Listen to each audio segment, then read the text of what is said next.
Happy Wednesday to everybody. This is Sam on the Seahawks FanTable Steamcast. With me, as always, we've got Zeb and Ross joining us. For everyone listening live, happy Wednesday to everyone. Good evening. Happy Wednesday. So here we are. It is officially the end of, basically week 3. We're all into week 4. We've got our season geared up. We've got the Seahawks at 2-1. Technically, they're second in the NFC West if tiebreakers go into play, right? Because the Rams are also 2-1, and because they have the tiebreaker over us, they are the early NFC West leading division. LA Rams. Yeah, because they already kicked us in the ding-ding one time. Yeah, it was it was a love tap. It didn't do enough damage, but it hurt feelings for sure. Exactly. I hurt a lot of feelings. I think it sent some people to therapy. Well, I mean, I think, we talked about this last time, for whatever the reason, the Rams are just kind of our kryptonite, the way that they play. It's kind of crazy because they can't do that to any other team. Like, they have, like, one or two, like, really, like, stellar games that I'm sure their fans help them think, like, oh, hey, we've turned the corner, and we just beat the Seahawks, and then all of a sudden it's new and different, but, I'm sure, who was it? Tampa Bay probably felt the same way. Because if not for a 90-minute like a 90-minute storm delay, they probably felt they would have a better chance to win. Wouldn't you think? True. Yeah. Well, Rams are in the past. That's week 2. Let's talk about week 3. Week 3, we had the 1-1 San Francisco 49ers come to town. I was at the game. I know Ross was at the game. Zeb, I know you were chilling on your couch because I saw your Facebook photo. It was, I mean, honestly, I'm sure you guys probably agree to in some regard, but that game was almost everything you want to see in the first 2.5 quarters of any game. You saw an offense hitting on all cylinders, you saw a defense playing lights out, and you kind of felt like, okay, this is the team we thought we would have. What did you guys see?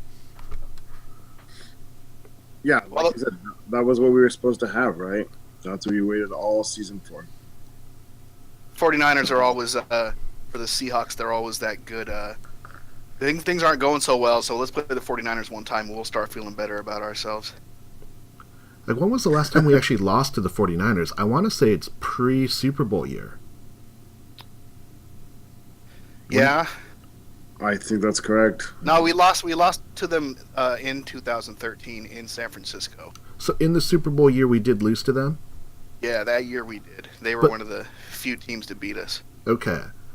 And then in 2012, we split home and away because in 2012, Russell Wilson's rookie year, that's when they played like lights out at the end of the year. Yeah, that's the game where we kicked their asses. Like it was 42-17 or 13. That's the game where Richard Sherman had the block field goal return for a touchdown. Yep, that was the last game in Seattle that I was at. That was a long time ago. Good choice. That's a good game to go to. Yeah, it was like 34 degrees and just raining. It was miserable except for the fact that it was wonderful football. So That's good football weather. I mean, we talked about it last week. We kind of talked about and saying, like, okay, this is a team that we know really well. We don't know what they have in their coaching staff. They don't have the offensive weapons. Their defense is old, injured, or all their key guys have retired or moved on. So we have this team that everyone assumed that we were going to play really well. The Seahawks are definitely the favorite. Not only did they destroy them, but they destroyed them in such a fashion that I think every fan relishes that kind of a win. You look at the stats that they showed on the broadcast, the 49ers had almost never given up a 100-yard rusher and 2 100-yard receivers, and yet that's what we had. We had Doug Baldwin going off for like 160-plus. Jimmy Grant had exactly 100 yards. Christian Michael had over 100 yards, I believe, in the third quarter, and that offense just looked on fire. Yeah, it was good old-fashioned domination, the way we like to do it against them. I thought there was a couple of things of concern, though. I mean, overall it was masterful, right? But if you take away Christian Michael's yards in the first quarter, the rest of the way he only had like 35. It wasn't they didn't really effectively run the ball all game long, did they? Well, I think yeah, I mean, it's hard to judge that. I mean, it's really hard to say, oh, we'll take out 2 touchdowns and take a 41-yard touchdown, 40-yard run, regardless of what happens. I'm not saying that's not what I mean. I don't mean, people say, take out that run and stay. I mean, what I mean is the first couple series, they ran the ball effectively.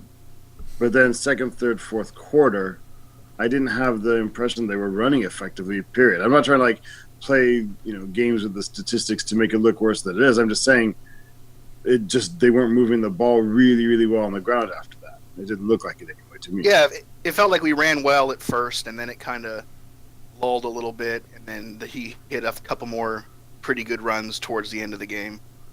But there was definitely that period where it didn't feel like the running game wasn't hitting on all cylinders like it was early in the game. But don't you think having a 24-0 lead or 24-3 lead kind of takes your foot off the pedal?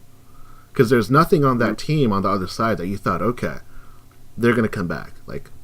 Pete's known to do that too, to let off the throttle a little bit when we get ahead and play conservative. So that doesn't really surprise me.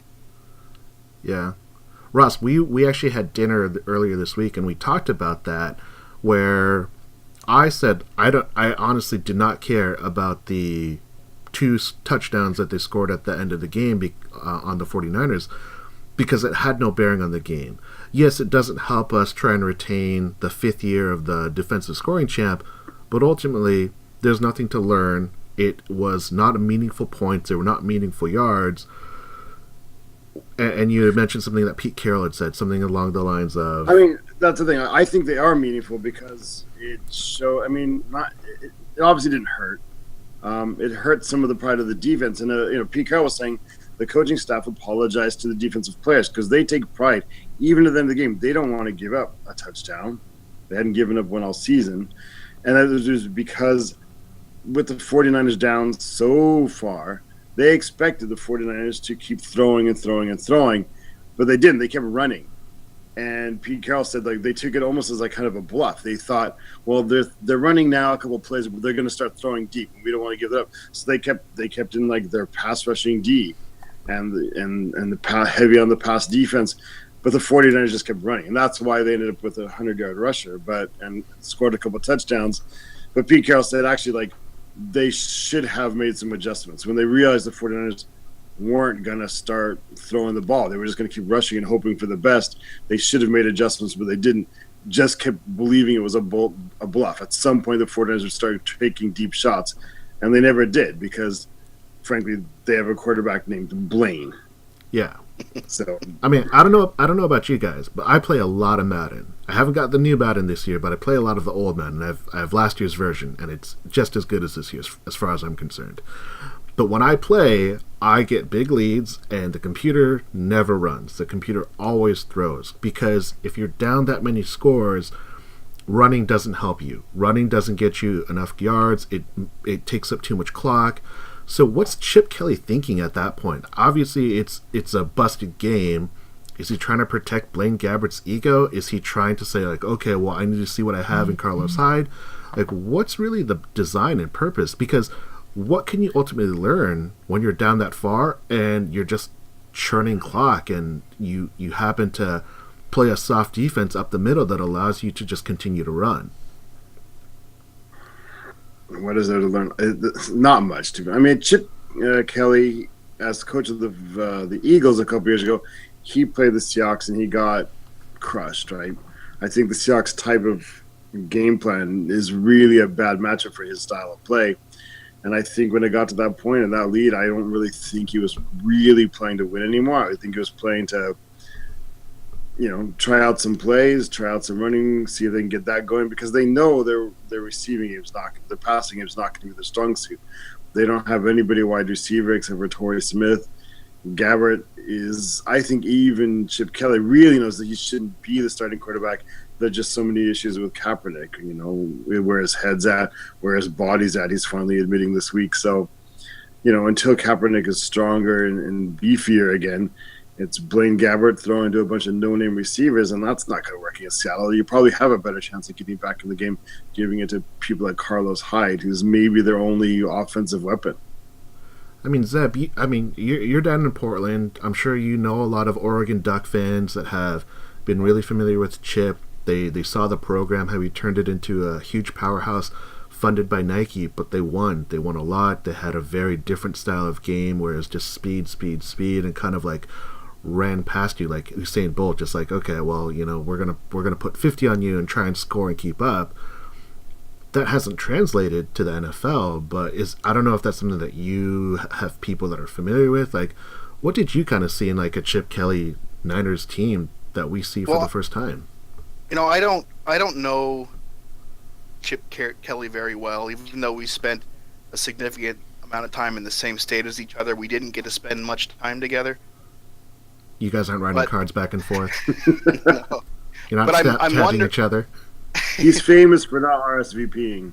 Yeah, exactly. I'm wondering if maybe when he saw that we were going to stick with more of a nickel defense, that he saw an opportunity to just put up some yards and some points on us, to save a little face, or like you were saying earlier, to bruise the defense's ego a little bit. Maybe to him it kind of became more of a mind game at that point, knowing that they realistically didn't have a chance to get back into the game. Let's just get what we can and try to make the most that we can out of this loss. Right. Well, I mean, that's kind of crazy because this is our first topic. Is the Seahawks offense back to form, or do the 49ers just really suck? I mean, for the foreseeable past, Jim Harbaugh, that was not a bad team. That was one of the greatest rivalries, I think, that we all agree that was just really, really powerful, really strong, really competitive games. Really interesting matchups from the coaching level, from the quarterback level. But now we had the Jim Tomasula year last year that just was a nightmare, and now we have the Chip Kelly era. There's no weapons on this team. I mean, Carlos Hyde is a decent guy, but no one's busting down the door to say, like, this guy is going to be the greatest guy. He's going to carry the load. You have a quarterback non-controversy, and it's almost as if you're just kind of like you're not tanking it because you're playing kind of well. You got a coach who has shown some success, but you made no efforts in improving your quarterback position when that is the marquee position in the NFL. What did you think was a little bit of the Seahawks controlling the game, playing lights out on offense and defense, mostly on offense, or how much is it for the 49ers? They've just kind of fallen off the earth as far as a franchise goes. Zeb, we're going to lead it off with you. What do you think, Ben? Well, I haven't had a chance to watch much 49ers football this year yet, really. So it looked to me that they were going to be better than we were kind of expecting them to be, just from the scores and the highlights that I saw. I really expected them to do more on defense against us. I expected them to come out and play hard and play with some pride and try to knock us around a little bit. And I think that we just got to such a good, quick start that we just kind of knocked the air out of them, and they seemed to kind of, I don't know, not necessarily give up, but it just didn't feel like the intensity was there anymore, like I had expected it to be the whole time. So, while it feels good to see the offense click like it did, and that's the way we want to see them, and hopefully that'll be a good springboard to get them going for the rest of the season. Until I see it against a few more teams more consistently, I have to really chalk up this one in particular to the 49ers just not being very good. Yeah. Ross, what do you think? You were at the game. I know you saw this. There was very little 49er fans at the game, which I think is a huge sign that the team is not good, that the team's not popular, that people aren't willing to spend money. That's a huge change. I mean, for those who don't go to games, if you were at a 49ers Seahawks game in 2012, 2013, there were 49er fans everywhere. Yeah. Actually, real quick, I was at the game. There was a couple.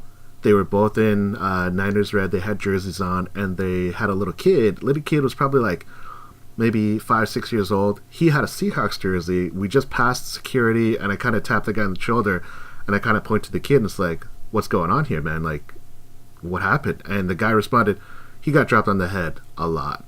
And I thought it was kind of funny because they probably live around here, and I'm sure the kid, he sees all his friends at school probably wear Seahawks gear because, Seattle and the greater area, they actually represent, I think, really well, especially on a game day on the Blue Friday.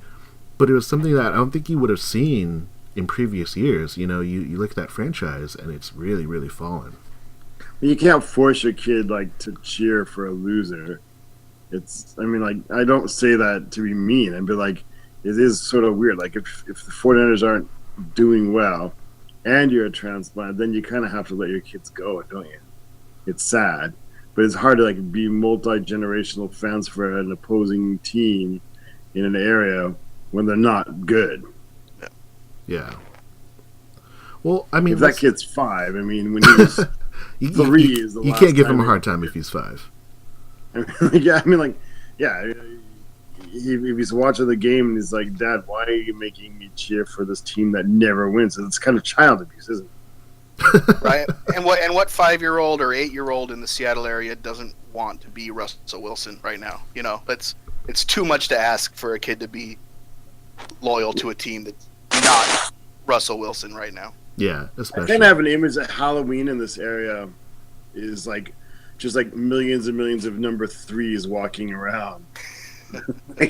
I bet that. It's got to be like that. I'm gonna go as Pete Carroll one year. I'm gonna get a white wig, gonna wear some khaki pants, wear a Seahawks polo, and find those trainers that he wears, the super they're not New Balance, they're actually Nikes, but they look like they should be New Balance shoes. I'm gonna wear those. You have to get a piece of gum you've chewed on for 30 years. Yeah, it's got to be a huge, huge wad. But let's talk really quickly about the offense, because we saw this offense come to life.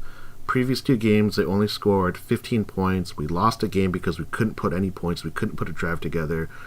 And on those first 3 drives, they looked like they were unstoppable. It's like they were playing against JV kids, and this was a seasoned vet team. And we know that's not the case. A lot of people want to give credit to Russell Wilson. Maybe a few people are going to give credit to Pete Carroll. Maybe even fewer people are going to give credit to Tom Cable and Darrell Bevel. But there was something that popped there in that passing game. When we're doing bad. It is that situation though. When they're bad, it's these key players' faults. But when it's good, it's like, okay, well, Russell Wilson just led the team really well.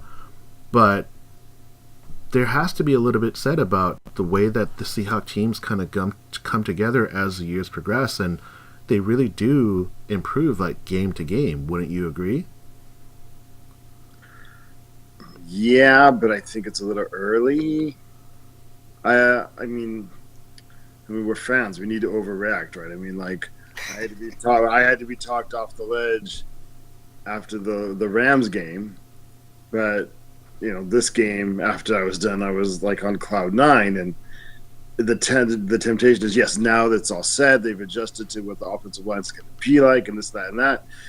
But it's the NFL. So much is variable, right? The 49ers shut out the Rams 28-0 week 1. Some teams you just you set up your game plan, it doesn't match up well against the other team's game plan, or whatever it is. It's just there is a certain kind of amount of randomness.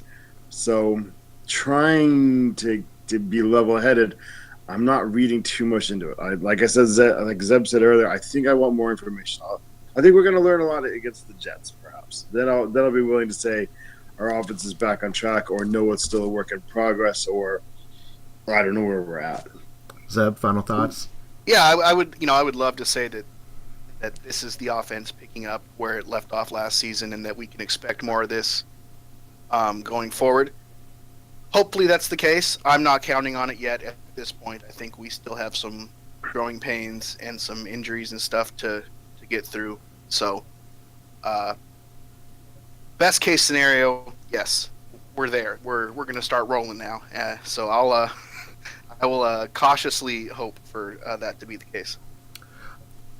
My final thoughts on this is, I think the Seahawks knew that Thomas Rawls was not going to be available. He was inactive on Sunday. And because they knew that he was not going to be able to play, they knew that their running style had to match more of Christine Michael's. And that changed the game. And that leads us to the next question, or next topic, which is, has C-Mike earned the starting job at running back? Is CJ Spiller, is the CJ Spiller move telling of Rawls, Collins, Procise, or Michael?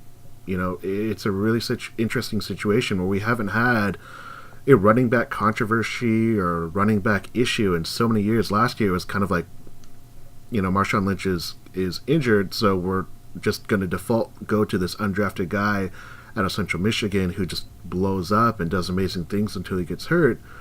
This is not quite the same thing because Thomas Rawls isn't established. He has great tape from one half of a season, and now we have Christine Michael who's coming back. He, fell off the face of the earth, got cut by 2 teams, and we picked him off the scrap heap. He's done, I think, almost everything you would want him to do. Ross, what do you think about the idea of Christine Michael carrying the rock for most of this year, and now that we've added CJ Spiller as essentially just going to be a third down back?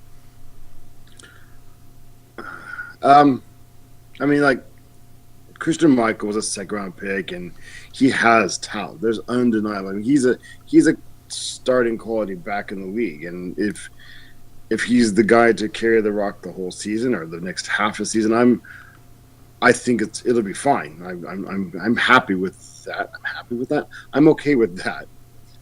I think it's really unfortunate though that Rawls isn't in there right now. I think Christian Michael's I think he caps out as sort of like an 8 on a scale of 1 to 10. I think he's a very good back, and that's like his potential. And that's good. But Lynch, for example, was a transcendent back.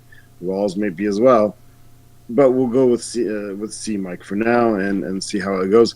I don't think we'll lose a lot. I think you're going to lose a couple plays a game where something special could have maybe happened. CJ, the new CJ, we had CJ Procise, and now we're going to get CJ Spiller instead. So we're going to switch out. It's kind of our rule, right? Like if an ex-Buffalo back is out there, we have to pick him up, right? Or that's just the way it goes. If you're unappreciated or a cut Buffalo Bill running back, you go to home in Seattle, Freddie Jackson or Lynch, and now we get a new CJ. I expected him to come. I saw him come by the Saints a few weeks ago, and I was like, pick him up.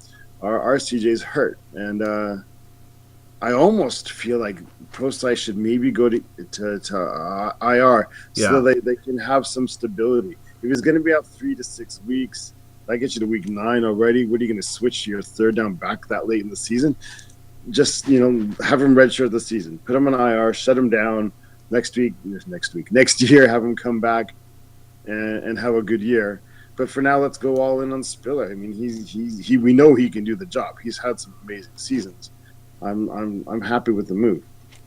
Yeah, Zeb, what do you think about? I think that just to your last point, Ross, about going all in with CJ Spiller, I think that sounds fantastic, but he's proven to have injury issues in the past. So, is he somebody that we can go all in on? I don't know. I guess that will remain to be seen. And Buffalo backs do better when they're in Seattle. That's true. So you're saying LaShawn McCoy is going to come to Seattle in the next 2 to 3 years? I'm waiting for that. Well, there was a point where CJ Spiller was probably one of the top kind of up-and-coming young backs in the league, at least talent-wise. So if he's still got some of that in the tank, then hopefully Pete and Daryl and Tom will get the most out of him that they can. It'll be interesting to... Real quick, Zeb, just if I say to you CJ Spiller's 29 years old, does that surprise you? Is that as surprising to everybody else as it is to me? Yeah, that's surprising. I was getting ready for this. He's 29. That guy seems like he should be 23. He's probably only played like 23 years worth of actual football games because he's so injured. That's true. But yeah. 2012, that guy, every time he touched the ball, it was like a highlight thing. He seemed to average like 6 yards a carry in the past. I think he's still a weapon. Yeah, and he's a similar skill set, I guess, to Procise. If you want to compare him to somebody else on our roster, So it'll be interesting to see who gets the most carries and how they play all that with Rawls being hurt, if they IR him or if they IR Procise. We'll see how that all works out. I do think that Kristen Michael has earned the starting job with obviously a little bit of help from Rawls not being able to perform up to standard. I don't know. Like you say Kristen Michael probably tops out at about an 8. I guess that's probably right. Which, if that's the case, as long as we got a couple other guys that are able to come in and help on third downs and other situations, then that's probably good enough with our offense, spreading the ball around. We got a lot of guys, a lot of playmakers.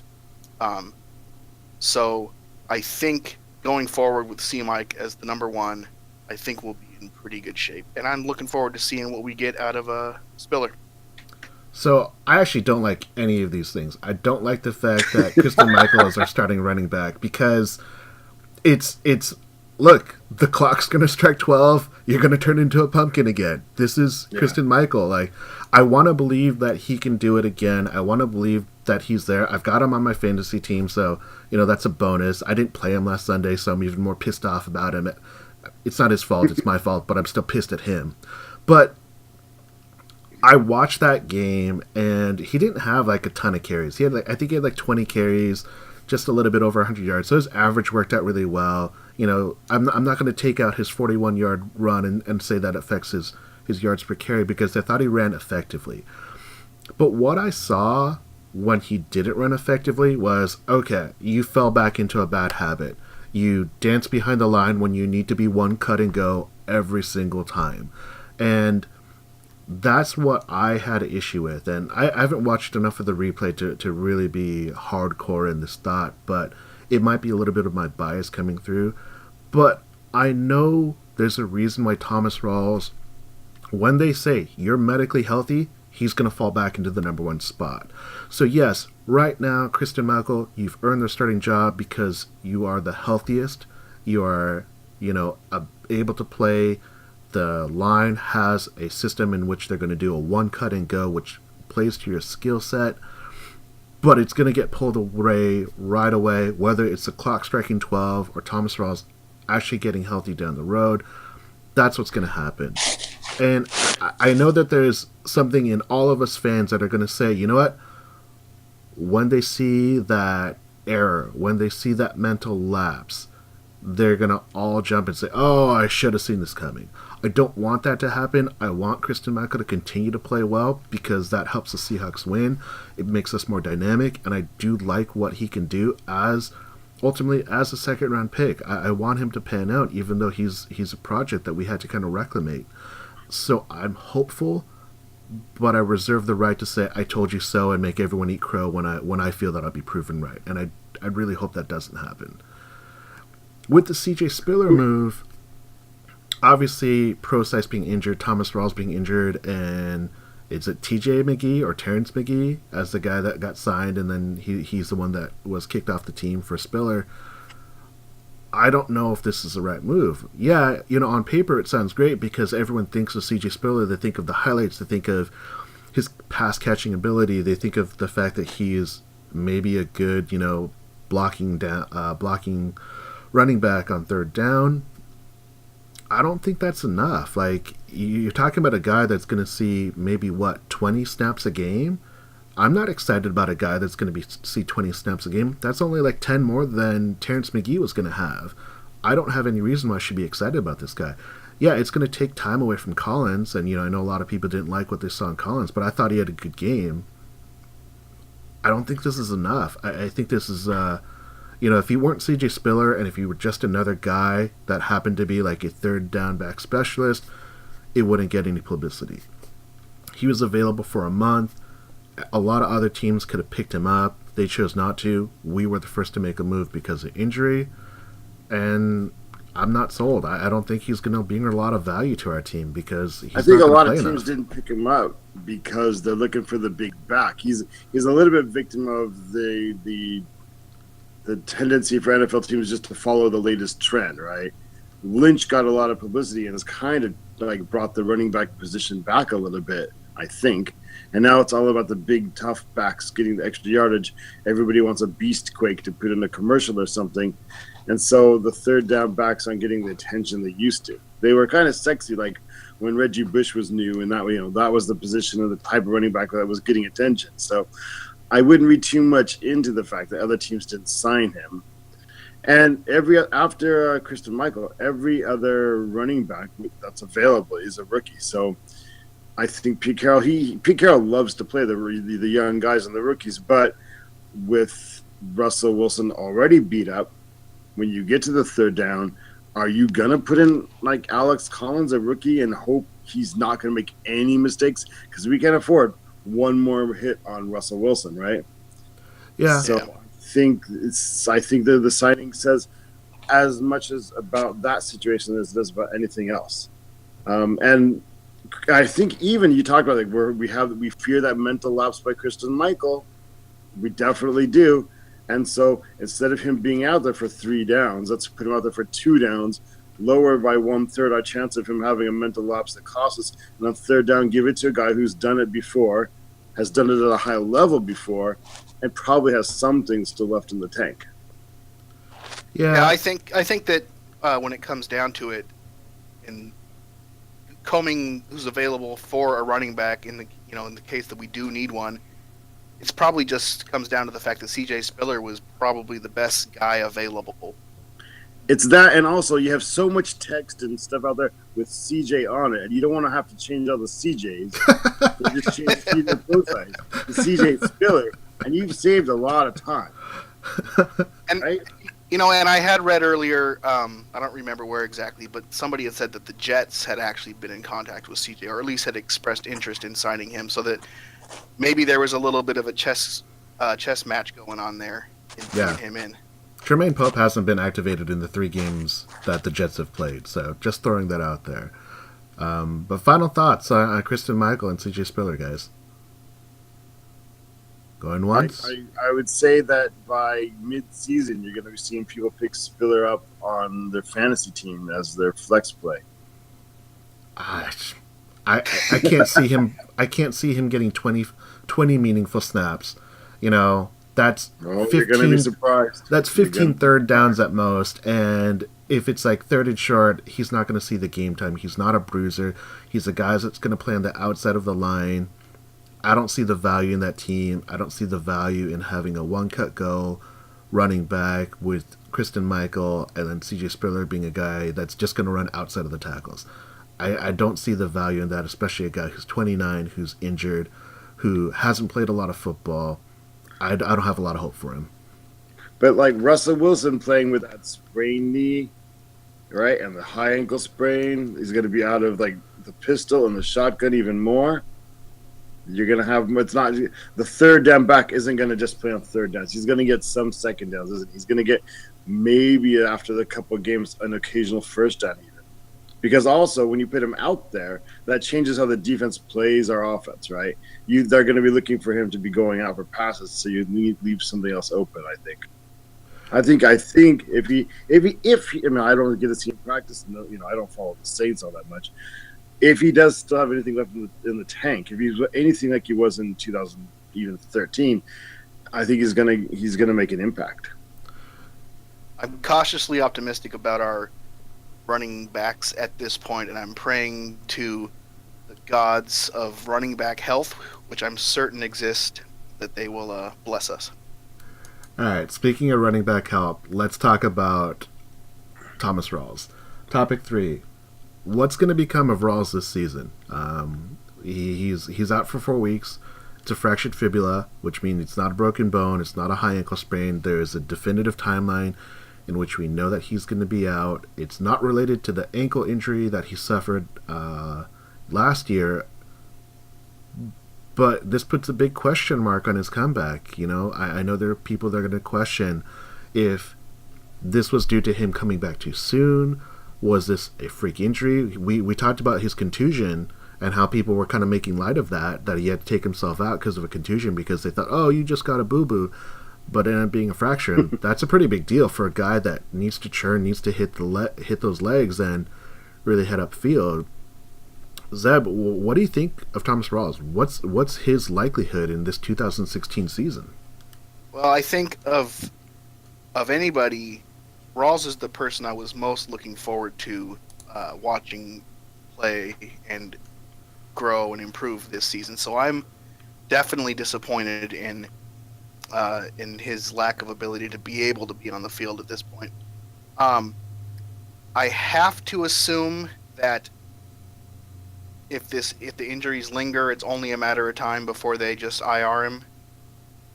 If he was rushed back, which I've seen some people that their opinion is that they brought him back too quick, then that's definitely disappointing, and I kind of wish they'd just let him heal a little longer. But again, the injuries are unrelated, I guess, so it may just have been the unfortunate luck of the draw.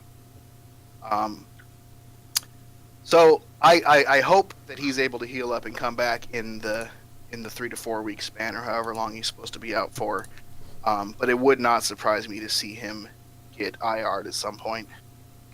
Yeah. Ross, what do you think about Thomas Rawls? Kind of nervous, right? We're heading into week 4. Could be another 4 weeks before he comes back. Now you're at halfway through the season. That's 4 more weeks of Christian Michael being the man. And we think he's going to do an adequate to good job to very good job. If Christian Michael performs as an 8, as a very good, you can't really take the ball back away from him, really, even though you suspect that Rawls could be a 9 or 9.5. Because he looked like that last year, right? When he was playing, Yeah. he looked like he was going to be like a major star, a transcendent guy. Marshawn Lynch's true, what's the word I'm looking for? Heir He was going apparent. to inherit the role. I mean, he was going to be that, not the same type of running back necessarily, but he was going to be like the next star, big star running back for Seattle. And now he may lose up. You don't want to lose the position, your starting job, to injury. But again, if C-Mike gets 8 weeks of this and he's going to start taking off, it's hard to take that ball away on what you hope Rawls would do. And then you have to also consider that's 2 injuries, pretty significant to the lower body, to a running back, especially with that running style. Is he going to have the confidence in making the cuts and taking the hits? Is it going to affect his running? I'm a little nervous. I think what's going to happen is, this week 5 bye is going to be really telling, because what's going to happen is the Seahawks cannot sit with CJ Procise and Thomas Rawls out for extended period of time. Thomas Rawls, we already know the timeline. CJ Procise, he's got a cast on. He can't catch a ball with a cast on, and that's his biggest draw. He was our pre-CJ Spiller, and he got injured, and it's, I don't know if it was a fluke thing or it was a bad run, but he broke his wrist. It's unfortunate. With Thomas Rawls' injury, it puts so many question marks. I believe by the bye week, they will make a decision. They were either going to say, we are going to keep this roster spot open on both Thomas Rawls and CJ Procise, and then determine if they are going to play with them for the future or if they're going to put them on IR. With CJ Procise, maybe it's a little bit of a luxury if CJ Spiller can stay healthy, if he's used in the right way. CJ Procise can medically redshirt, like we've seen them do with a lot of the other guys on this team. But with Thomas Rawls specifically, I can't see them actually waiting 2-3 weeks to make this decision as, okay, he is on track to come back. I believe that they will make a decision to IR him. I don't believe that if they IR him that they're, because they can't IR, designate him IR coming back. They have to do that earlier in the years. Is that correct? Do you guys know that?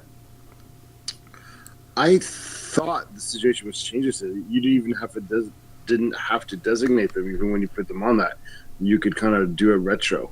Okay. But I could be wrong.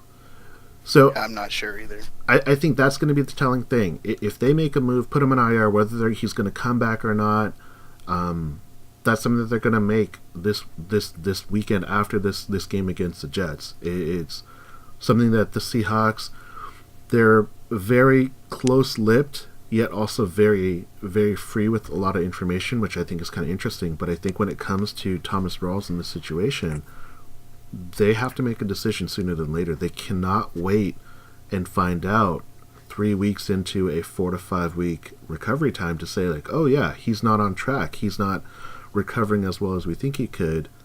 I think they're going to make that decision earlier in this injury than they will later. I mean, it's a hairline fracture. That's a pretty. I mean, that's not one of those like lingering injuries. That's not a high ankle sprain or a MCL where you're not sure exactly, or a meniscus, for example.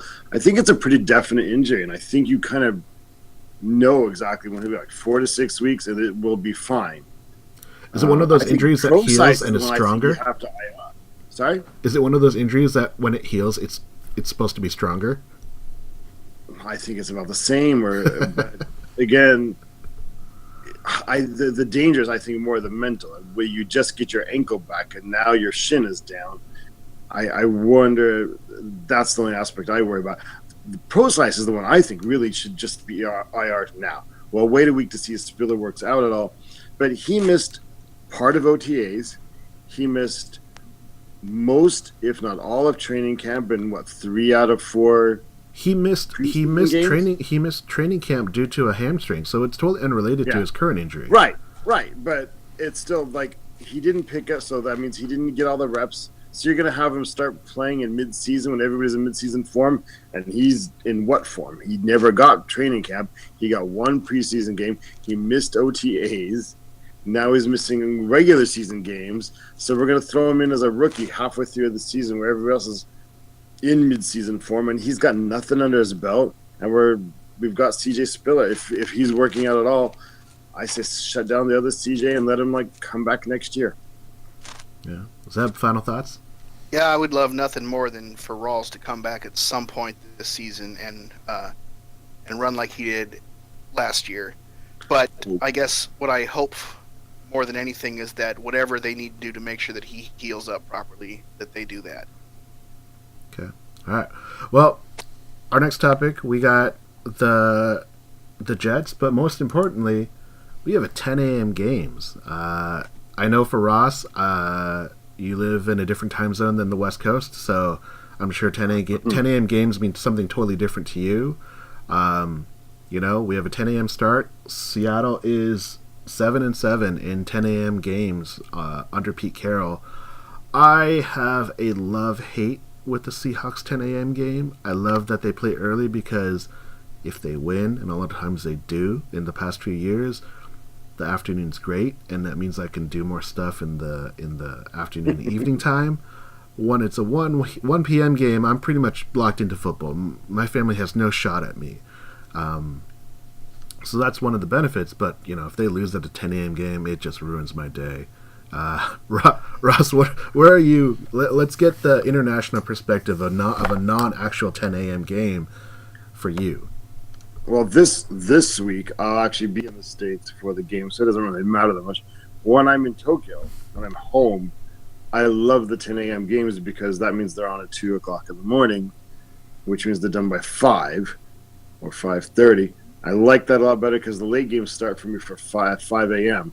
and I don't wake up that early, so I have to stay awake all night until 5 o'clock and then watch the games at 5 o'clock and stay up to 8:30 in the morning. Then I tell myself I'm going to go to bed. Just as I'm finally able to fall asleep, the late game starts, and I want to stay up for that, and so I end up not going to bed until noon. So my Mondays are a write-off from September until January. So 10 a.m. is pretty awesome.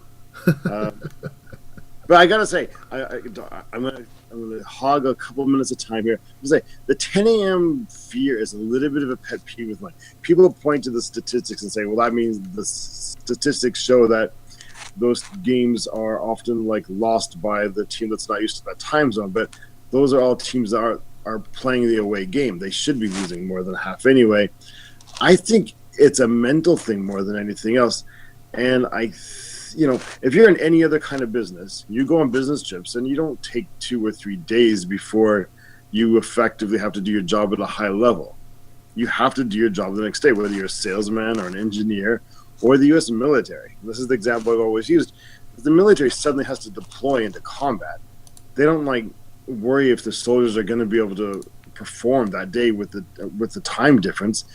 There are techniques you can handle this, and during the Holmgren era, it was really bad. But heads, there's got to be a way to overcome it. I don't think it's a biggest deal. I've done it myself. I fly over here all the time, and I'm high functioning the first day. I always thought they should bring in a military consultant because, again, the military has to do this all the time. People deploy last minute.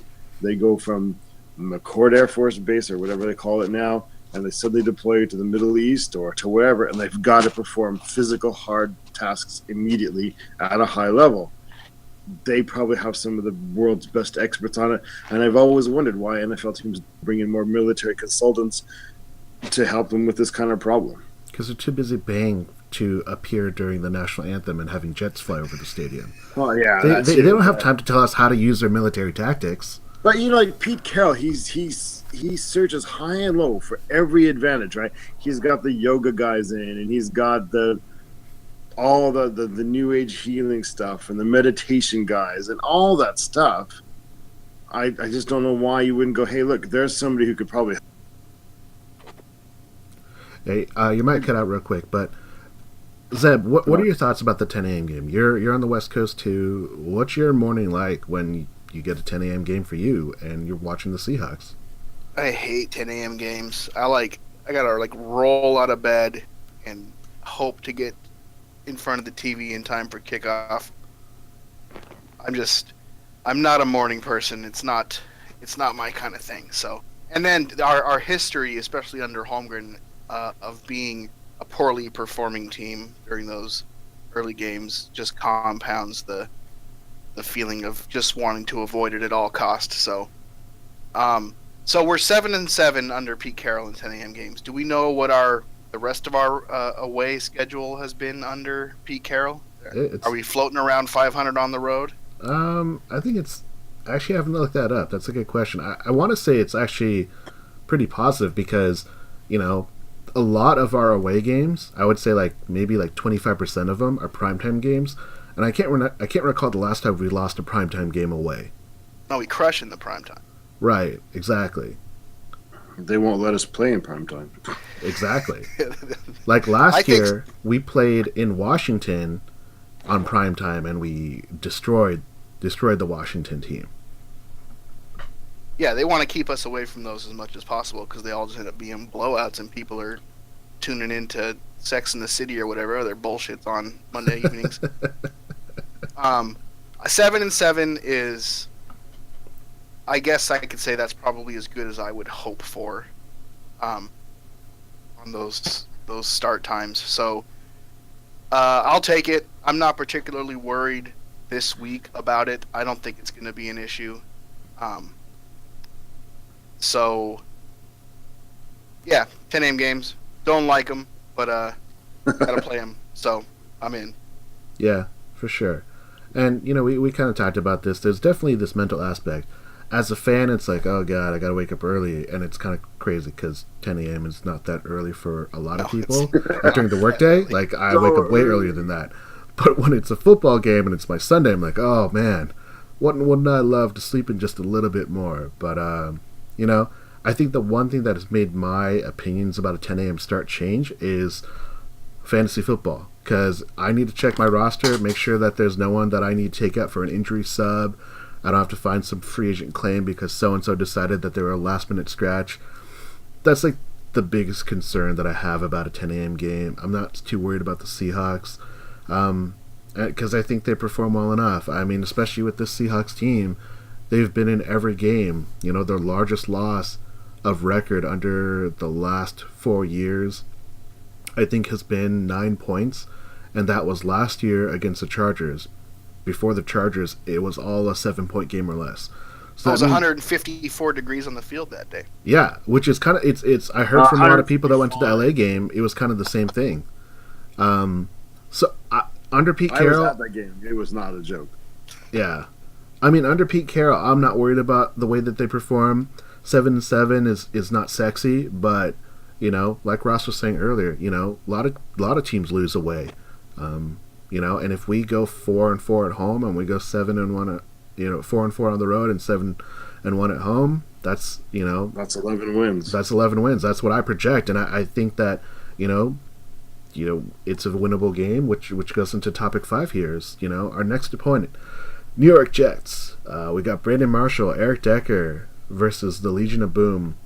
We have Harvard Beard against our offense. Harvard Beard is Ryan Fitzpatrick, who I know Ross loves fantasy-wise, but he threw 6 interceptions against KC. Zeb, I'm going to start you off. Where are you thinking that we're going to be with this Jets team when they play the Seahawks this Sunday? Well, let me start off by saying first that I didn't get to watch a lot of tape on the Jets-Chiefs game because I don't have anything that plays tape. We need to get Zeb some Game Pass. I should have Game Pass, and I hate that I don't. I'll just have to just pony up and go for it. I mean, look, Fitzgerald is a like a lower third of the league level quarterback. He's maybe the 18th best quarterback in the league, somewhere in that area, 23rd. I don't know exactly, but he's not going to throw 6 interceptions again, especially against us who. We just don't get interceptions anymore. So we got our first one. So that was a nice. We did. We're still negative. We're still negative on the day. Right. So I expect him to come out and play a better game on his end, at least. Do you expect any interceptions? Yeah, I think we should be able to get 1 or 2 from him. He's going to throw. I will predict that he's going to try and throw on Sherman. He's going to regret it when he does it. That's a good prediction. I like that. I know the Jets' front 7 on defense is pretty formidable. At least their line is. So it's going to be. Yeah, it's going to be interesting to see what we're able to do in the run game. I don't think. I don't expect them to challenge us too much on offense. I think the Legion of Boom will handle them. And it's going to come down to what we're able to do on offense. So it ties in nicely with our first topic. So we'll see where our offense is really at this week against a better defense than what we faced last week. Yeah. Ross, what's your thoughts? Did we lose Ross? I'm here. Sorry. I was waiting for some final thought there. Okay. You look at the Jets roster, and they seem. I mean, yeah, okay. Nobody likes Fitzpatrick, and by the way, did you know he went to Harvard? They have 3 legit receivers. The rookie, Enema, and they've got Brandon Marshall. They've got Decker. Decker might be hurt. He apparently did an MRI today. They've got Matt Forte. They've got that kid Pope apparently. Who's been inactive 3 games in a row. Yeah. That's the next big thing. Because he offers a lot of special teams. I don't know. They're legit, obviously, up front. They've got 3 defensive linemen that could do a lot of damage. Revis seems like he's not Revis anymore. Plus, apparently, he's also slightly hurt. I don't really think their defense can contain us all day long. I think it's going to be – people are going to complain about a slow start, but I think it's just going to take the first half for us to kind of solve their defense. It's going to take a while to figure what we can and can't do against them. I don't think they can shut us down. On the other side of the ball, they're going to have a little bit of success. And Fitzpatrick, he's got a little bit of wannabe Favre in him. He's going to throw the ball around. I think Zeb's exactly right. He's not going to be afraid of Sherman until he learns too late that he should be. I predict Sherman has 1 or 2 interceptions this game. I think we're going to get 2 picks. I think they're going to score some, but I think we're going to score more, and I think it's going to be something like 38-24. Maybe less. Yeah. But I do think they have some weapons.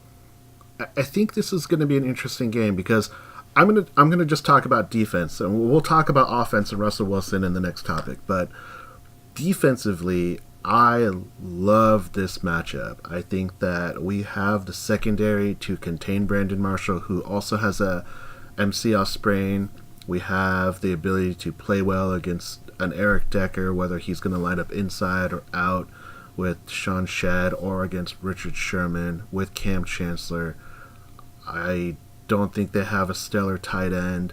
Matt Forte is not a great matchup for them because we do a really, really great job with small receiving backs. I can't remember the last time that we've had a running back like Matt Forte give us fits. Even when we've played Chicago, even when we've played like San Diego's, like those running backs, they'll get their yards, but it's very rare for them to have amazing blowout style games that really allows them to dictate what they want to do in offense.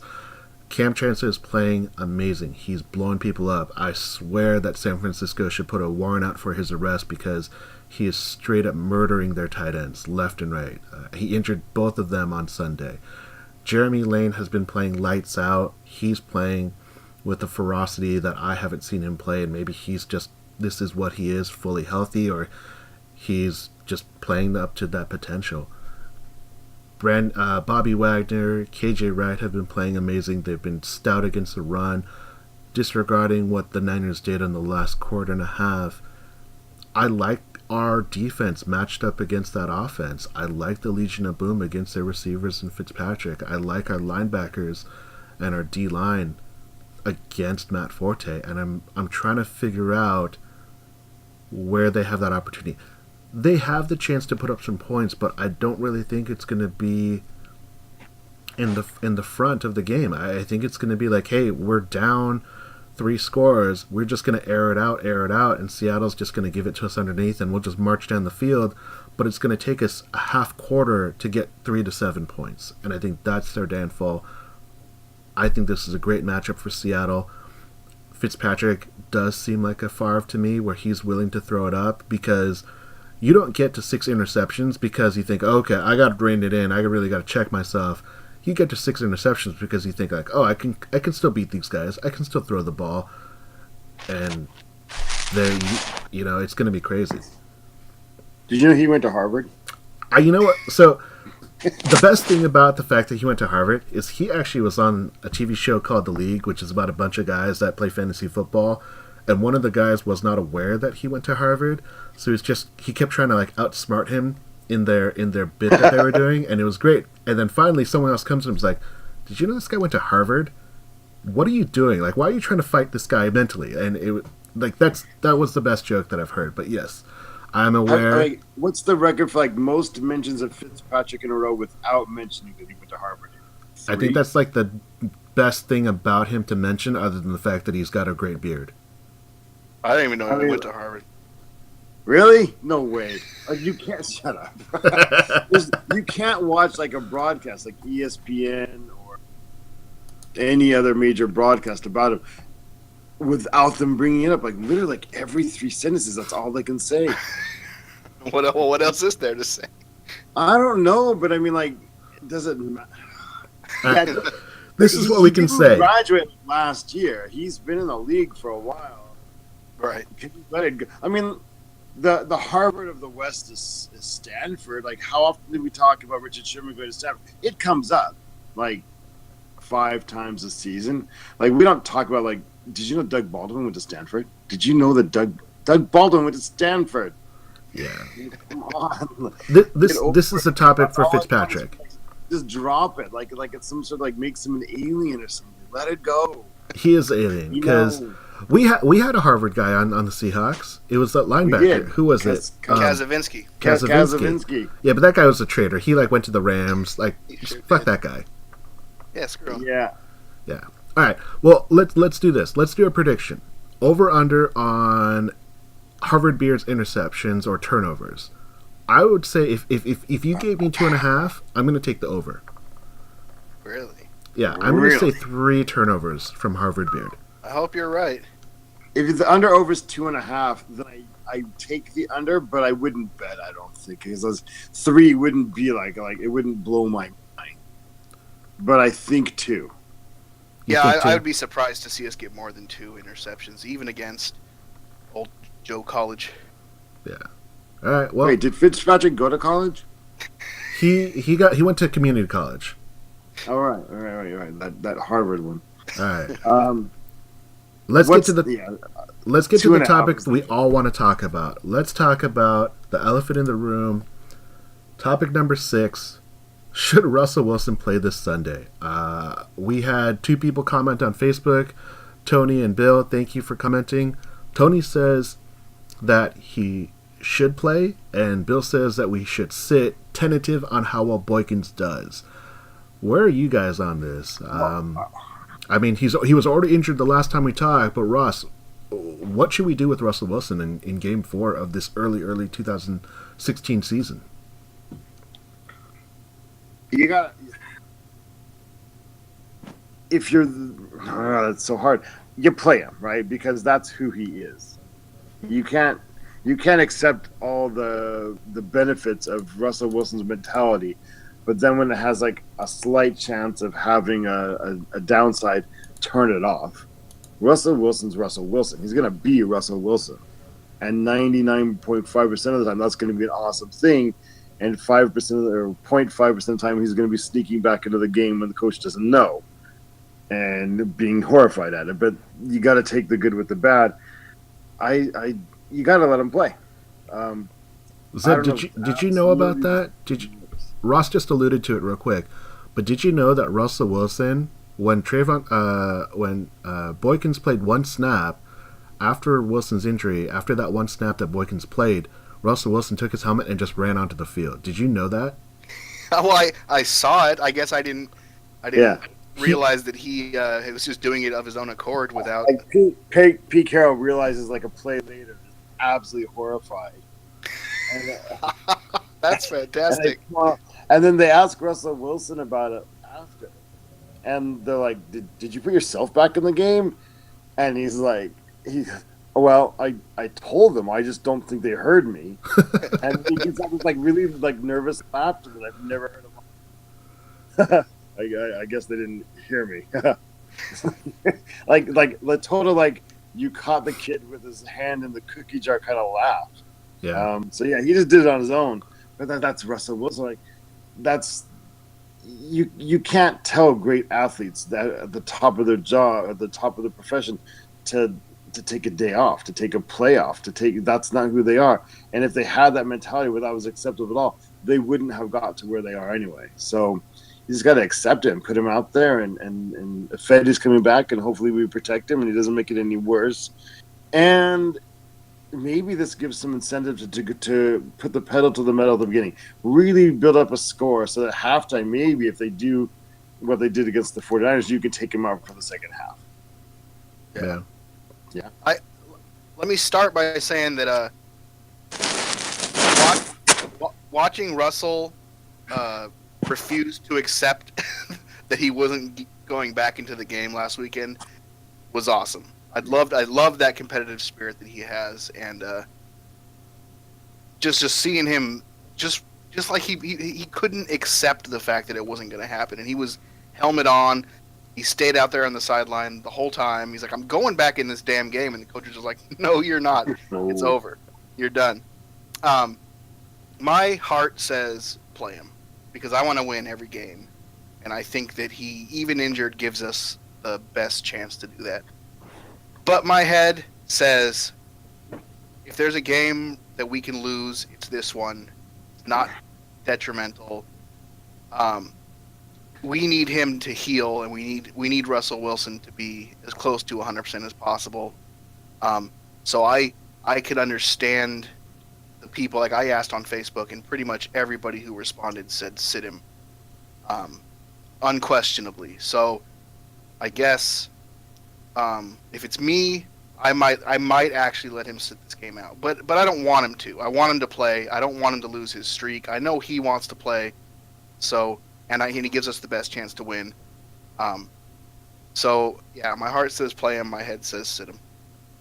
Yeah, it's kind of interesting that you mentioned that streak because he's still early in his career. This is only his 5th year in the game. This would only be his 68th consecutive start in a row. Well behind Brett Favre's. I don't even know what Brett Favre's streak is. But 7,010. Pretty much. He probably is still starting games, and we're just not even aware of it right now. But that's, I think, a really interesting thing because to me as a fan, I could care less about how many consecutive games a player has started. I mean, the fact that I know that was the first time Russell Wilson has missed a snap due to injury. That's okay. Like I'm sure a lot of people probably aren't surprised by that, just due to the fact that they've seen him play so much. But I don't care about that. But that's me as a fan. Russell Wilson cares about that stat. You know that when he missed that first snap, that was eating him alive. I don't think there's anyone who has seen Russell Wilson, heard from him, thinks otherwise. I think if you ask Russell Wilson, he will play. I think if you ask Pete Carroll, he will tentatively say that depending on workouts, that Russell Wilson will play. But everything that Russell Wilson is doing, everything that he is about, he is preparing to play that game. And I have a hard time believing that he is not able to do it. The report on his injury is that it's a mild MCL sprain. Right? It's a mild MCL sprain, right? Yeah. Yeah, and that means like his joints are made out of like silly putty or something, because the leg goes 45 degrees off of center, and it's a mild sprain. He's made out of rubber. Yeah, but like, yes, I mean, like, if I did that, they would probably have to amputate. Right, and the thing is, he's wearing a brace, and everything that I've heard about this particular brace actually helps him play without putting stress on the sprain. So everything leads to Russell Wilson playing. He practiced today. He might have been limited just because they didn't give him the full reps. But everything is leading up to him playing, and I can't ever bet against Russell Wilson. I look back to week 2 when we lost to the Rams. When he was driving down the field, like, okay, well, Russell Wilson's special. We're gonna win this game. You know, I'm not happy that we're gonna win 10-9, but you know that's what he does. I believe in him so much. He has proven everyone wrong. The height, the pocket ability, the deep throw, the accuracy, the touchdown, the yardage. He continues to do things that defy what fans have seen, what experts have seen. This is a new thing, but Russell Wilson, in my mind, is going to find a way to overcome this because he continues to do it. There's nothing that he's changed about his outlook. There's nothing the way that he's changed to his approach to this game. He has hired a built-in physical therapist to work on his body, and I think that was after week 1. So this is not something that he's doing because of this latest injury. It's something that he's been doing for a while. He's going to play this game. Should he play this game? I think he should, because that's who he is. And I believe in him. I appreciate all he does for this team, what he's done for me as a fan, and I will continue to put my faith in him as the Seattle Seahawks quarterback. So he should play this game because he's done everything so consistently and he continues to defy logic. It is unlogical or illogical to believe that he won't play in this game or that he shouldn't, because he just doesn't allow anyone to think that. Because you know he's in the coaching room, he's talking to Pete Carroll, and Pete Carroll's saying like, "Oh yeah, in case you're not doing this, we might sit you." And Russell Wilson probably just like tunes him out and say like, "Okay, I'm gonna grab the playbook. I'm gonna be in the quarterback room. See you, Pete." You know, that's who he is. Let's ask this then: at what point would you take him out? If we were way behind or way ahead, or if he had taken a certain kind of hit, is there a situation where he starts the game? When would you take him out? Zeb, you want to take this first? Well, I guess if you're either or, if we're way behind or we're way ahead, yeah, pull. Like how many points ahead at what point of the game, or how many points behind at what point? Like if we're up 21 at half, do you put Boykin in the second half? If we're down 21 going into the fourth quarter, do you say, okay, that's enough for today? Let's get him next week or next time? If we're up 21 at half, maybe not. If we're up 28 halfway through the third quarter, then yeah, sure. And we'd have to be down a lot because we already know his track record with comebacks and his ability to bring us back from behind, from significantly behind. So that, you know, we'd have to be down again 3 or 4 touchdowns kind of late in the game, and that's not going to happen. So, I don't know. Go ahead. Sorry. No, go ahead. I don't. He's playing in this game. like unless something happens, he's playing in this game, and I don't see that changing. I think he should play in this game. I think I understand the sentiment that he needs not to. The danger to hurt himself further would be detrimental to the rest of the season. But I just don't see them taking that approach at this point. Yeah. Let me jump in here, and then Ross, you can answer your own question. But I was actually thinking about this in the Niner game. I was talking to my friend who I was going to the game with, and I said, at this rate, when we're up 21 points and the Niners' offense cannot do anything and the defense is just playing lights out, who's going to come in sooner? Is Boykin's going to come in, or is Kaepernick going to come in? And my money was on Kaepernick coming in, because I thought we were going to convert a couple more touchdowns instead of field goals. So I thought that they'd have no choice. So I was already thinking about Russell Wilson was going to start the game. I obviously never imagined that it would be due to injury. If it comes to the point that we are up 3 scores, he will come out in the third quarter. It will be treated like it is the third preseason game of the year, where he will get enough reps and they say, okay, we're taking your helmet away, just like they did on Sunday. If they're behind 3 scores, I think they will be forced to remove him from the game, because they will not allow him to take that kind of punishment, that kind of blitz style attack. I don't think it will ever reach that, because I think our defense is too good, and that's why we've been in so many games. But I think you take Russell Wilson out midway through the third quarter if they have a comfortable lead. As long as it's not a shootout, I'm very happy. I would be willing to take him out at the end of the second at halftime, but I think midway through the third quarter is kind of that sweet spot if you've got a comfortable lead. It's so hard to score against the Seahawks defense this year, because even the Niners, it took them a short turnover and I think like 7 minutes to score that first touchdown. I can't see the Jets having a better chance than that. Russ, feel free to answer your own question. I mean, it's pretty clear now that he's going to play. If the question is, should he? If you're an accountant, he shouldn't play.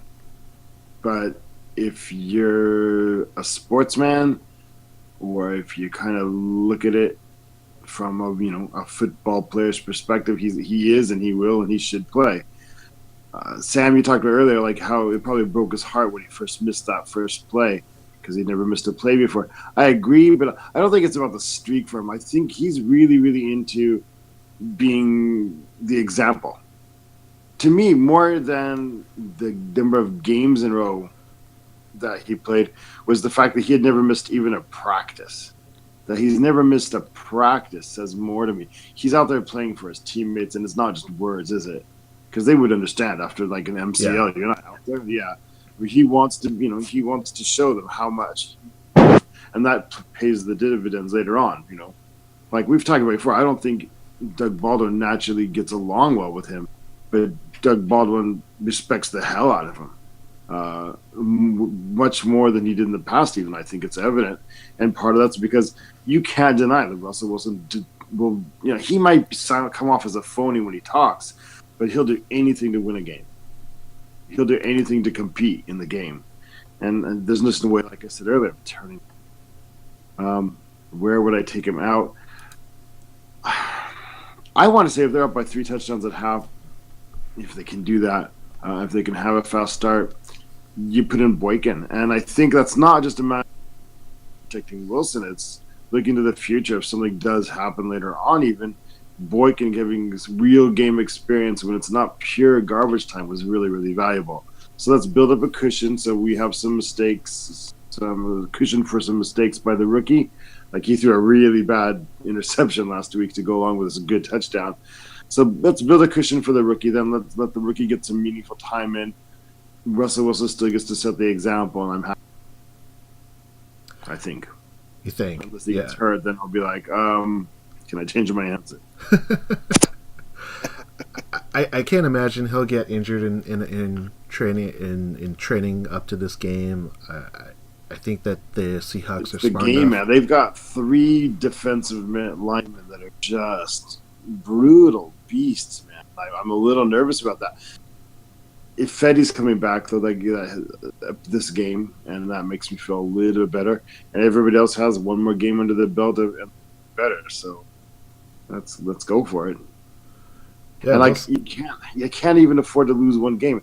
NFL 16 games, right? The difference between 11-5 and 12-4 is maybe home field advantage, and that's how you get to the Super Bowl. So Totally. it's not basketball, it's not baseball. So there's no cushion. And if there is a game, though, an away game against a non-conference opponent, and the fact that it's heading into the bye, the fact that it would give him that extra time to rest, I can see it. I don't think it'll happen. I'm not saying it should, but I can see it. I agree. It just, we have a 1-game lead over the Cardinals. Nobody believes the Rams they're 2-1 as well, but they're gonna fade. We have a 1-game lead over the Cardinals, and I'd rather it's them chasing us all season long. I'd rather it's them looking at the schedule, going, "Where's the week where Seattle can lose and we're gonna win and catch up to them," rather than us going, "Look, we'll give up a game, we'll probably let them draw even, and we'll just hope that we have a better." The rest of the way. Nah. Make the Cardinals play from behind. Well, hey, maybe Boykin can win a game. Yeah, that's true. I sound so negative. I mean, it's just like, oh, Boykin's in, we're going to lose. I don't even think that. To be honest, I think if Boykin played, we'd have a 50-50 chance of winning. It's pretty good odds. I would take that. Yeah. I would take those odds. He didn't. The game wasn't too big for him last week. He had that really bad interception that I think was a product of how he played in college. I don't think he was reading a defense. I think he was reading what the receivers should break off for his route. Yeah. And that's just the college habit. He'll get better. He handled blitzes. And he wasn't a deer in the headlights. He didn't throw 4 interceptions like Carson Palmer. He didn't throw 6 like Fitzpatrick. He threw 1, and I'll deal with that. Yeah. He was the first rookie quarterback this season in the league to throw an interception. Can you believe that? Really? I know Carson Wentz hasn't thrown one. Jared Goff is sitting on the bench. Dak Prescott, I believe, hasn't thrown one either. Yeah. Wow. That's. Have the Browns played rookie quarterback? I know they're on their 4th right now. So. I think they're on the. Oh, it's 4th this year. I was statistically the most dangerous job in America right now is quarterback for the Cleveland Browns. Literally, 5 times in a row that a quarterback has played a game for the Browns, they didn't finish. They got injured on the job. 100% of the time, what was the last month in the game going back to last season, that makes it legitimately the most dangerous job in America as Cleveland Browns quarterback. Yeah, Browns' lives matter. Browns' lives matter. It's so scary. They 5 in a row, 5 games in a row with different quarterbacks starting. That's crazy. That's nuts. Well, what's the prediction? Let's get it out. Let's give a prediction with Russell Wilson with Boykins. My prediction: if there's a Russell Wilson-led team, it's going to be 27-10. If it's Trayvon Boykins, I'm going to say it is a 17-14 game. We win? Seahawks win both games. Okay. How about you, Zeb? I'm going to go Russell's playing. Russell's finishing the game 23-13. If by chance he doesn't and Boykin plays a significant amount of time, then we lose 16-11. 11. Okay. I'm gonna go. I think with Wilson and we score a few times quickly, but that also gives them the ball quickly. So I think it's gonna be a high-scoring affair. I think they have a lot of weapons, and that's when it just happens. I'm looking at 38-24, 38-17. With shootout all game.